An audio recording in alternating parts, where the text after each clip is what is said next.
कि वर्ष 1984 के बाद से आज तक कांग्रेस पार्टी देश के लोकसभा चुनाव में 232 से ज्यादा सीटें कभी नहीं जीत पाई है। 1984 से लेकर आज तक 40 साल हो चुके। वर्ष 1991 के लोकसभा चुनाव में कांग्रेस ने सबसे ज्यादा 232 सीटें जीतकर पीवी नरसिम्हा राव के नेतृत्व में 5 वर्षों तक गठबंधन की सरकार चलाई थी और उस जीत में गांधी परिवार का कोई ऐसा खास योगदान नहीं था। तब तो गांधी परिवार जो है, ना राहुल गांधी इतने बड़े थे और ना ही सोनिया गांधी सक्रिय राजनीति में आई थी। लेकिन आज जब बीजेपी 240 सीटें जीतकर एनडीए की सरकार बना रही है तो कांग्रेस इसे बीजेपी की हार बता रही है, जबकि सच्चाई यह है कि कांग्रेस ने वर्ष 2004 की यूपीए की पहली सरकार जब बनाई थी तब कांग्रेस के पास सिर्फ 145 सीट थी। जब पहली बार यूपीए की सरकार बनी 2004 में 145 सीट, और 2009 में यूपीए की दूसरी सरकार जब उन्होंने बनाई तो तब उनकी सीटें थी 206।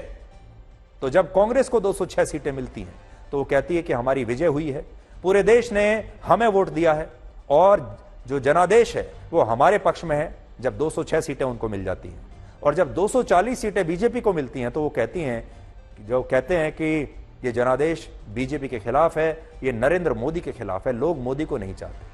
तो अगर 206 सीटों में लोग कांग्रेस को चाहते हैं, 200 से नीचे जब आपका आंकड़ा आता है तब कांग्रेस को चाहते हैं, तो फिर 240 पर बीजेपी को क्यों नहीं चाहते?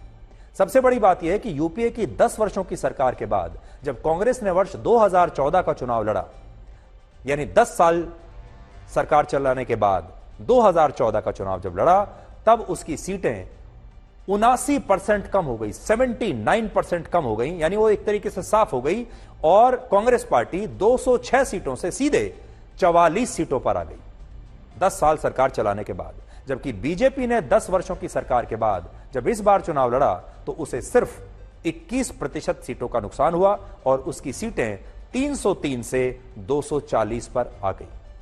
तो अब अंतर देख लीजिए, बीजेपी तो आज भी 10 साल सरकार चलाने के बाद 240 पर खड़ी है, लेकिन कांग्रेस 44 पर आ गई थी। और वही कांग्रेस आज जश्न ऐसे मना रही है जैसे उसने पूर्ण बहुमत हासिल कर लिया। इसके अलावा 10 साल सरकार चलाने के बाद बीजेपी का वोट शेयर 2019 के मुकाबले सिर्फ 1.2% कम हुआ है, लेकिन यूपीए की 10 साल सरकार चलाने के बाद कांग्रेस का वोट शेयर 2014 के चुनाव में 9% कम हो गया था।